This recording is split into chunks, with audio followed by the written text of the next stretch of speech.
नमस्कार। News for India के भक्ति सभर इस कार्यक्रम में आप सभी का स्वागत है। वैसे तो भारत में मां दुर्गा के अनेक मंदिर हैं जो अपने चमत्कारों के कारण विश्व प्रसिद्ध है। यहां जाने पर आपकी हर मुराद पूरी होती है। आपने माता के कई चमत्कारों के बारे में सुना होगा। किसी मंदिर में माता के कई तरह के सेवक उनकी रक्षा करते हैं, लेकिन कभी ऐसे मंदिर के बारे में सुना है जिसमें माता के द्वार में सैकड़ों चूहे उनकी रक्षा कर रहे हो? चौंक गए ना कि ऐसा कहां हो सकता है। करणी माता का जन्म सन 1387 में एक चारण परिवार में हुआ था। उनका बचपन का नाम रिगुबाई था। रिगुबाई की शादी साठिका गांव के किपोजी चारण से हुई थी, लेकिन शादी के कुछ समय बाद ही उनका मन सांसारिक जीवन से उब गया। इसलिए उन्होंने किपोजी चारण की शादी अपनी छोटी बहन गुलाब से करवाकर खुद को माता की भक्ति और लोगों की सेवा में लगा दिया। जन कल्याण, अलौकिक कार्य और चमत्कारिक शक्तियों के कारण रिगुबाई को करणी माता के नाम से स्थानीय लोग पूजने लगे। वर्तमान में जहां यह मंदिर बना हुआ है, वहां पर एक गुफा में करणी माता अपनी इष्ट देवी की पूजा किया करती थी। यह गुफा आज भी मंदिर परिसर में बनी हुई है। कहा जाता है कि करणी माता 151 साल तक जिंदा रही और 23 मार्च 1538 को ज्योतिर्लिन हुई थी। उनके ज्योतिर्लिन होने के बाद उनके भक्तों ने उनकी मूर्ति की स्थापना करके उनकी पूजा शुरू कर दी, जो कि तब से आज तक चली आ रही है। करणी माता बीकानेर राजघराने की कुल देवी है। करणी माता के आशीर्वाद से ही बीकानेर और जोधपुर रियासत की स्थापना हुई थी। करणी माता के वर्तमान मंदिर का निर्माण बीकानेर रियासत के महाराज गंगा सिंह ने 20वीं शताब्दी के शुरुआत में करवाया था।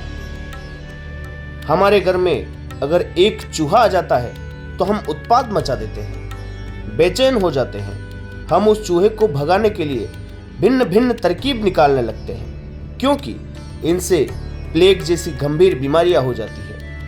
इसके साथ साथ हमारे घर में चूहों के कारण बदबू भी आने लगती है। लेकिन क्या आप जानते हैं कि माता का यह एक ऐसा मंदिर है जहां पर सैकड़ों चूहे रहते हैं और इनके रहने से कोई बदबू नहीं फैलती और न ही कोई बीमारी। राजस्थान के ऐतिहासिक नगर बीकानेर से लगभग 30 किलोमीटर दूर देशनोक में स्थित करणी माता का मंदिर, जिसे चूहों वाली माता, चूहों वाला मंदिर और मूषक मंदिर के नाम से भी जाना जाता है। इस मंदिर को लेकर मान्यता है कि मां दुर्गा का साक्षात अवतार करणी माता है। इस मंदिर में सबसे बड़ी बात यह है कि इस मंदिर में भक्तों को प्रसाद चूहों का जूठा किया हुआ दिया जाता है। जब पूरे भारत में प्लेग की बीमारी फैली हुई थी, तब वैज्ञानिकों मन में यह बात खटक रही थी कि ऐसा कैसे हो सकता है कि इतनी बड़ी महामारी के बाद भी यहाँ के लोगों की इस बीमारी का कोई असर नहीं हुआ। और इस बात गवाह आज भी मौजूद है कि प्लेग की महामारी के समय बाहर के राज्य से अगर कोई बीमार व्यक्ति आया है तो उसकी भी बीमारी इस मंदिर में आकर प्रसाद लेने के बाद मां करणी के आशीर्वाद से दूर हुई है। और एक खास बात यह थी कि संपूर्ण लॉकडाउन के समय भी इस मंदिर में पूजा अर्चना और दर्शन के लिए कोई पाबंदी नहीं थी। साथ ही यहाँ से प्रसाद कोरोना काल में आसपास के गांवों में इसी मंदिर से दिया जाता था। इस मंदिर में आपको काले रंग के चूहे नजर आएंगे, लेकिन जिसे सफेद रंग का चूहा नजर आएगा, समझो उसकी हर मनोकामना पूर्ण हो गई। इतना ही नहीं, इस चूहे को देखने के लिए यहाँ पर भक्तों की काफी होड़ लगती है। इस मंदिर में साल के दोनों नवरात्र में अच्छी खासी भीड़ होती है और माता के मंदिर को सजाकर उत्सव भी मनाया जाता है। इस मंदिर के बनने के पीछे है रोचक कहानी, जानिए वो क्या है। पहले आपका परिचय बताइए और ये मंदिर का इतिहास क्या है। गजेंद्र सिंह, करणी मंदिर देशनोक। ये मंदिर कितने साल पुराना है और इसका इतिहास क्या रहा है। लगभग 600 साढ़े 600 साल प्राचीन है और इतिहास बहुत प्राचीन है। यहाँ ये लगभग करणी माता की कर्मभूमि है जो देशनोक है। करणी माता ने इस मंदिर के अंदर 100 साल से ज़्यादा इस मंदिर के अंदर सशरीर से मान्य रूप में तपस्या की थी और यहाँ पुराने ज़माने में राज व्यवस्था थी, राजाओं को राज दिया, बीकानेर बसाए, जोधपुर बसाए, खूब सारे चमत्कार किए थे। और यहाँ ये जो चूहे हैं, ये वर्ल्ड इनको काबा बोला जाता है, ये हम लोग हैं। इस मंदिर में जितने भी चूहे देख रहे हैं इनको बोलते हैं काबा। हम करणी जी के परिवार से, हम लोगों का डेथ। मतलब ये काबा क्या होता है, मतलब ये चूहे का काबा नाम कैसे पड़ा। ये विस्तृत इतिहास के लिए हम करणी जी के सारा जन्म से लेकर इतिहास बता रहे हैं आपको, क्योंकि 600 साल पहले पश्चिमी राजस्थान में, लगभग 600 साल से ज़्यादा ही मान लो, पहले क्या है कि लोगों का जो जीवन था कृषि और पशुपालन पर प्रसिद्ध थे। और उस समय क्या है कि चारों तरफ लूटपाट भी हुआ करती थी, राज व्यवस्था भी थी। तो जन कल्याण के लिए, गौ कल्याण के लिए अक्सर जो हमारी जाति है, चारण जाति में देवियों के अवतार हुआ करते थे। तो हमारा एक चारण परिवार जोधपुर जिले के पास फड़ौती तहसील के पास छोटा सा गांव सुहाफ, वहाँ रहता था। करणी माता की माँ का नाम था देवल और पिताजी का नाम था मेहाजी। उनके 5 लड़कियां थी। छठी संतान के लिए भी हमारे पुत्र कामना हेतु अपनी आराध्य देवी हिंगलाज माता की यात्रा करने जाते थे। 7 ही बार गए तो उनको कुछ ऐसा आभास हो गया, अब तो हमारी लड़का होगा। करणी माता अपनी माँ की कोख में 21 महीने तक रहे थे। 21वें महीने में करणी माता ने अपनी माँ को रात्रि में दुर्गा के रूप में दृष्टांत दिया, का मैं ही आपके उदर में जन्म लूँगी। तो यानी विक्रम संवत के अनुसार 1444 आश्विन 7 शुक्रवार को करणी माता का जन्म हुआ। जन्म होने के पश्चात गायें दूध भी देने लगी, बरसातें भी होने लगी, धीरे धीरे स्थितियाँ सुदृढ़ होने लगी। उसके पश्चात घर में क्या है कि माता पिता को लगता तो है लड़की हो गई तो होगी। फिर घर में क्या है कि बुआ का प्रवेश होता। बुआ सोचती है मेरे घर में मतलब मेरे भाई के भतीजा होगा, मेरे भतीजा होगा, मेरे भाई के लड़का वो होगा, बधाई लेके आती हूँ। बुआ जी घर पे आकर आते हैं। करणी जी अपने माँ के साथ सो रहे थे, सांवला सलोना रंग था। तो उन्होंने देखा भी घर में फिर लड़की हो गई, तो उन्होंने एक हाथ से मतलब डुचका मारा, यानी कि फिर लड़की हो गई। तो उनका हाथ ऐसे ही रह जाता है। करणी माता का नामकरण सुबह रिदु रख दिया था, रिदु भाई।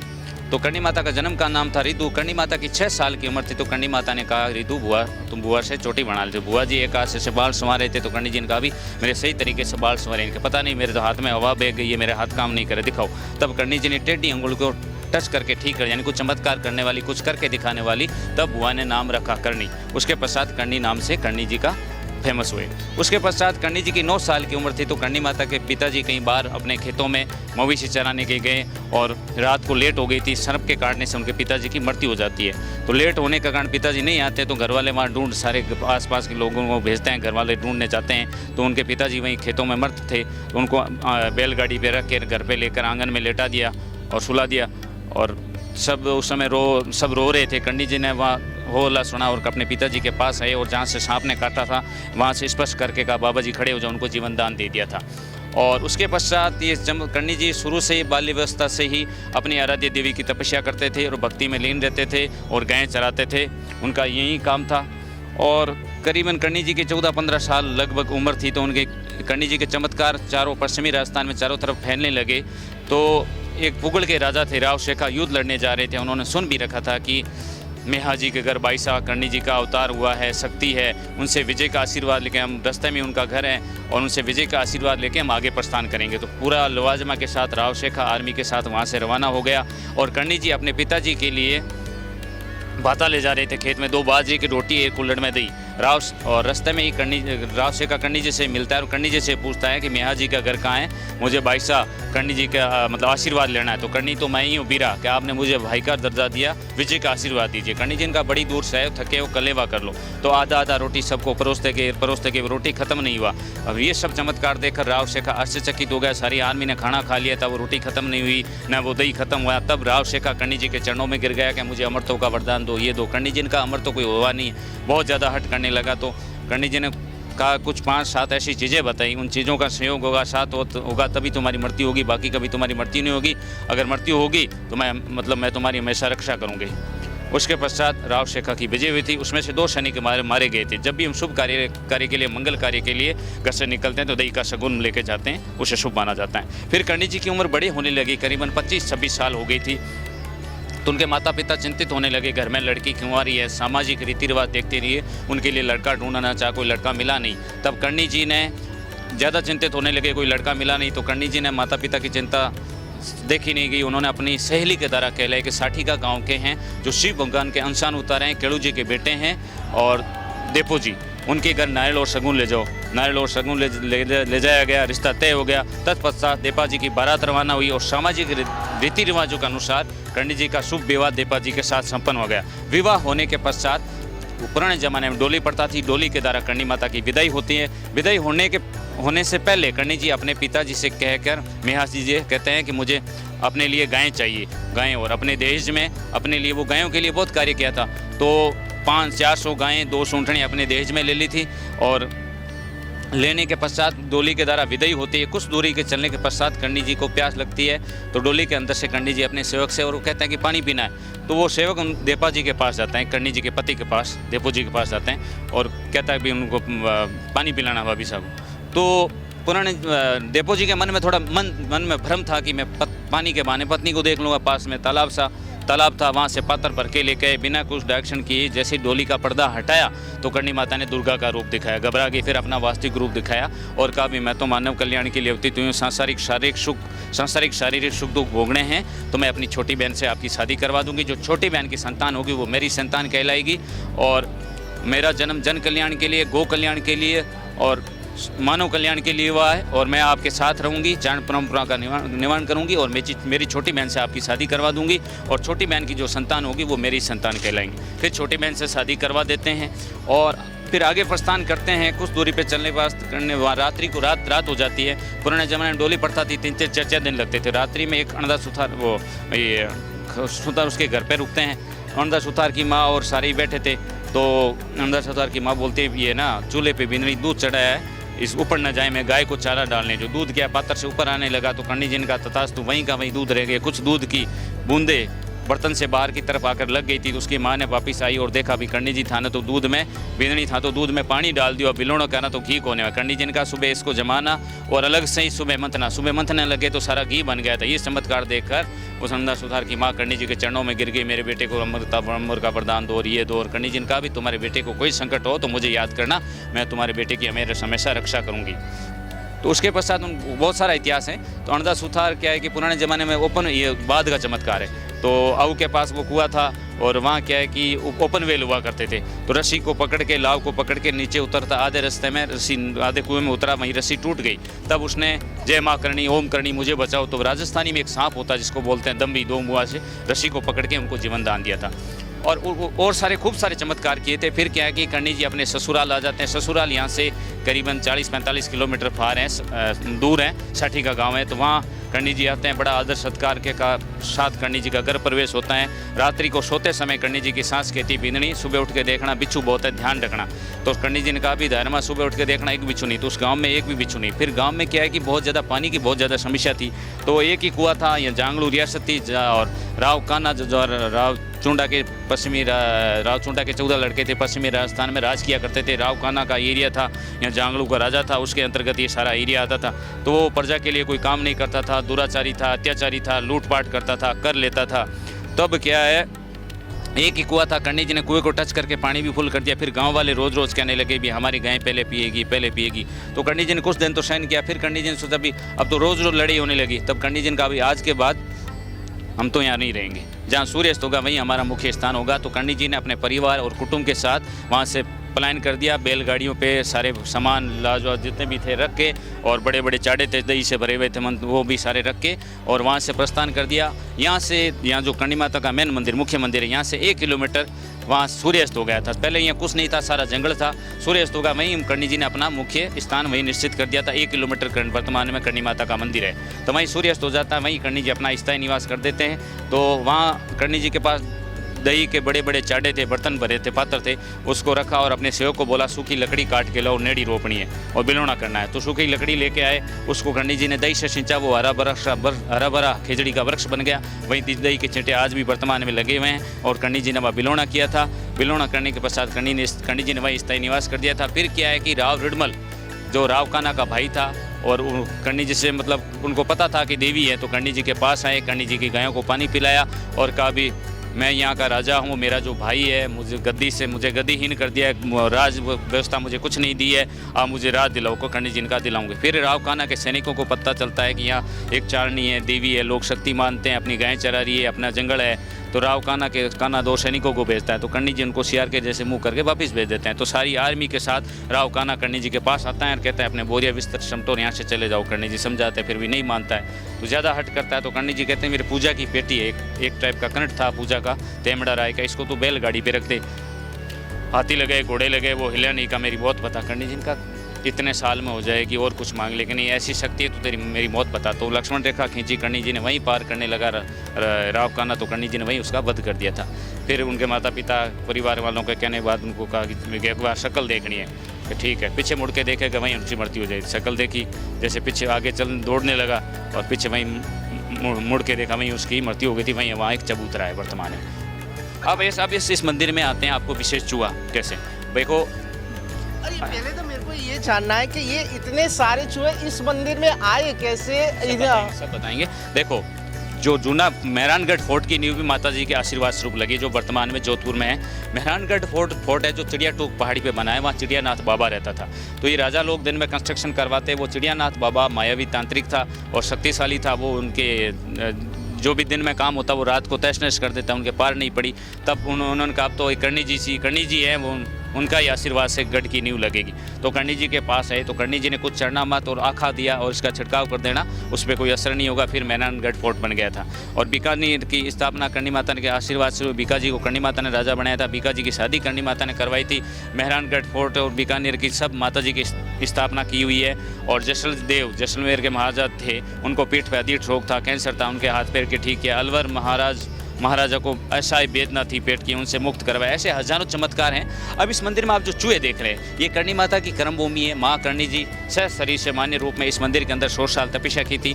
और छोटी बहन कर्णी जी तो ब्रह्मचारिणी थे, दुर्गा के स्वरूपा थे। अपने पति की दूसरी शादी अपनी छोटी बहन गुलाबबाई से करवा दी थी। गुलाबबाई के 4 लड़के हुए थे, सारा परिवार यहीं रहते थे। 4 लड़कों में से सबसे छोटे थे लाखन जी। राजस्थान में 2 जलाशय हैं, पहला तो है पुष्कर और दूसरा है कोलाई। दोनों जगह कार्तिक पूर्णिमा को मेला लगता है। कर्णी जी ने मना किया था कि बेटा तुम कहीं जाना मत। वो दोस्तों के साथ घूमने फिरने के थोड़े शौकीन थे। कैमल काट के बैठ के कोलाई वहाँ चले गए, उनको तैरना नहीं आता था। जैसे ही उनके पानी के अंदर जंप लगी, वही उनकी मृत्यु हो जाती है। मृत्यु होने के पश्चात उनके पार्थिव शरीर को कैमल काट पर रख के दोस्तों के द्वारा यहाँ लाया जाता है। तो सारा परिवार यहाँ देखता है, गुलाबबाई देखते हैं, तो वो बहुत ज़्यादा रुद्र करते हैं, भी रोते हैं, भी बीकानेर बसे हैं, जोधपुर बसे हैं, राजाओं को जीवन दान दिए, बहुत सारे चमत्कार किए हैं। आज अपने घर अपने पुत्र की मृत्यु हुई, मुझसे भी मतलब इससे भी जीवन दान दो। कर्णी माता समझ आता है भी मैंने भी मान्य रूप में जन्म लिया, मैं भी शरीर त्यागनी अपने परिवार के लिए आपने क्या किया। बहुत ज़्यादा हट करने लगे, बहुत ज़्यादा रुद्र करने लगे, नहीं माने। तब कर्णी माता ने अपने बच्चे को अपने हाथों में उठाया, जो वर्तमान में जहाँ माता जी की प्रतिमा लगी है पूजा स्थल था, और अपने पूजा स्थल में ले गए और दरवाज़ा बंद कर दिया और कहा मैं अपने आप खोल दूँगी। यमलोक धर्मराज यमराज के पास गए, यमलोक गए और कहा भी मेरा बेटा जो तुम्हारे पास है दे दो। धर्मराज यमराज ने कहा भी आप तो साक्षात नू दुर्गा मुनीश्वरी हो, इससे पहले कोई माँ अपना बेटे को लेने के लिए नहीं आई है, आप इसे तो ले जाएंगे। फिर आपके 3 लड़के और हैं, 3 लड़कों में से किसी और की डेथ होगी, फिर इनको लेने के लिए आएंगे, तो सृष्टि का नियम कैसे चलेगा? 84 लाख योनियों का जीवन चक्कर कैसे होगा? स्वर्ग नरक कैसे होगा? फिर क्या होगा? तब कर्णी जी कहते हैं मुझे याद दिला दिया, अच्छा किया, आज के बाद मेरे बेटे तुम्हारे पास नहीं आएंगे, मेरे पास ही रहेंगे, मैं जीते जी मेरे पास ही रहूँगा। सिर्फ चूहे। कर्णी जी ने फिर चूहे की आकृति को चुना। यहाँ इनको चूहा नहीं बोलते, इनको बोलते हैं काबा। कर्णी जी ने कुछ काबे बना दिए थे प्रेजेंट टाइम में। कर्णी जी ने कहा भी मेरा बेटा मेरे पास ही रहेंगे, सिर्फ चूहे की आकृति को चुना, इनको बोलते हैं काबा। काबा बना दिए थे। वर्तमान में हमारा जो परिवार है 4 लड़कों का, उनकी जनसंख्या 4500 5000 है।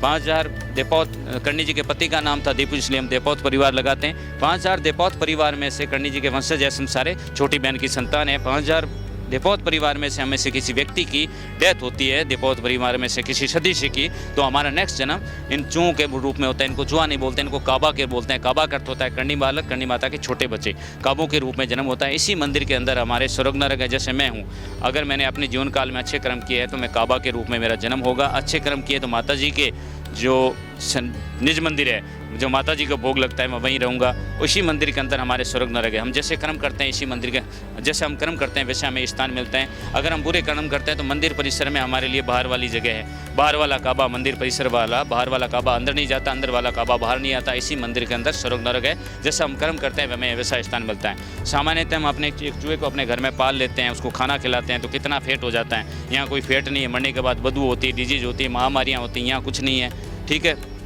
दूसरा, सूरत में चूहों से फ्लैग फैला था। जो फ्लैग से ग्रसित थे, बीमार थे, जो माता जी के दरबार में यहाँ आए और जो काबा पानी पीते हैं, इस पानी को पिया, जो बीमार थे वो ठीक हो गए। आज भी कोई डिजीज़ नहीं होती, कोई महामारी नहीं होती। तब सारे संसार में, मतलब वर्ल्ड में लोगों को ये पता चला तो यहाँ साइंटिस्ट आए, फॉरेनर आए, उन्होंने यहाँ शूटिंग किया, शूट किया, सब देखा तो उन्होंने देखा ये तो अलग है, डिफरेंट है। उन्होंने अध्ययन किया तो डिफरेंट लगा, मतलब है यहाँ कुछ नहीं है, ऐसा कुछ जो वाला नहीं है, कोई बीमारी नहीं है। तब इतने काबे हैं, आज तक कोई बीमारी नहीं होती, कोई डिजीज़ नहीं होती, कुछ भी फ्लैग नहीं फैलता। अब हम साइंस के अनुसार देखें तो इनकी जन्म दर लाखों की तादाद हो जाती है। एक चूहा कितना बच्चा देता है तो कितने को तैयार हो जाते हैं, ये पूरा गांव फुल हो जाता। तो ये सब चमत्कार है। इनका काबों का निश्चित एरिया है, मंदिर के अंदर रहते हैं। अगर कोई ज़्यादा बाहर कोई निकलता है तो उसके कर्म है, कर्मों के अनुसार जगह है। इसी मंदिर में स्वर्ग नरक है। जैसा हम कर्म करते हैं वैसे हमें स्थान मिलता है। एक्सीडेंटली अगर काबा पैर के नीचे आकर मर जाता है तो हमें चांदी का चढ़ाना पड़ता है, माता जी से माफ़ी मांगनी पड़ती है, लड्डू चढ़ाने पड़ते हैं। काबों की डेथ हो जाती हैं तो हमारी जो शमशान है वहीं काबों को दफना दिया जाता है। इस खूब सारे चमत्कार हैं। और वाइट काबा जो हमारे में से अच्छा कर्म करता है वो वाइट काबा बनता है। ये अंदर एक प्रसाद का एक जगह है, वो बहुत बड़ी मात्रा में है, उसके बारे में क्या कहेंगे?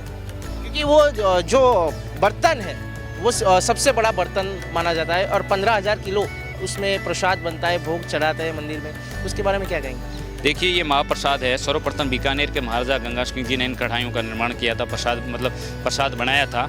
ये कढ़ाइयाँ हैं सावन भादवा आशोज महाकढ़ाओ। ये 15,000 किलोग्राम प्रसाद बनता है। ये विश्व की सबसे बड़ी कढ़ाई है। पहले लोग दरगाह मानते हैं लेकिन ये विश्व की सबसे बड़ी कढ़ाई है। इनमें महाप्रसाद बनता है। और ये प्रसाद जिनकी किसी की मनोकामना पूर्ण होती है, किसी का बिजनेस में फ़ायदा है या कुछ कामना होती है, लोग बनाते हैं आस्था के साथ और ये माता जी को भोग लगता है। 15,000 किलोग्राम प्रसाद बनता है जिसमें विधिवत माता जी का श्रृंगार होता है। श्रृंगार होने के बाद माता जी को भोग लगाया जाता है। भोग लगाने के पश्चात ये श्रद्धालुओं और जो माता जी का परिवार है उनको केजी के हिसाब से डिस्ट्रीब्यूट होता है। जितने भी श्रद्धालु आते हैं, भक्तगण आते हैं, उनको प्रसाद दिया जाता है। इस प्रसाद का बहुत महत्व है। बिल्कुल, आप हमारे साथ जुड़े और ये जो मंदिर के बारे में आपने बताया उसके लिए खूब खूब धन्यवाद। जय माता जी की, जय माँ करणी। तो ये थे यहाँ के स्थानिक जिन्होंने पूरे मंदिर के बारे में पूरी जानकारी दी। जो जितने चूहे हैं यहाँ पे, जिसको काबा बोला जाता है, मुशक है, कहीं ना कहीं ये अगर पैरों में आते हैं, मृत्यु हो जाती है तो यहाँ पे एक मान्यता है यहाँ के स्थानिकों की, इसको चांदी के रूप में ये काबा को यहाँ पे मंदिर में चढ़ाया जाता है। तो ये एक राजस्थान के बीकानेर शहर जो है उसके बाजू में आया हुआ मंदिर है। तो कहीं ना कहीं जब भी आप राजस्थान बीकानेर साइड आओ तो दर्शक मित्रों, यहाँ मंदिर की आप जो दर्शन के लिए आना और यहाँ पे जो चूहे हैं उनका भोग जो प्रसाद चढ़ता है, चूहों के खाने के बाद यहाँ पे प्रसाद लिया जाता है।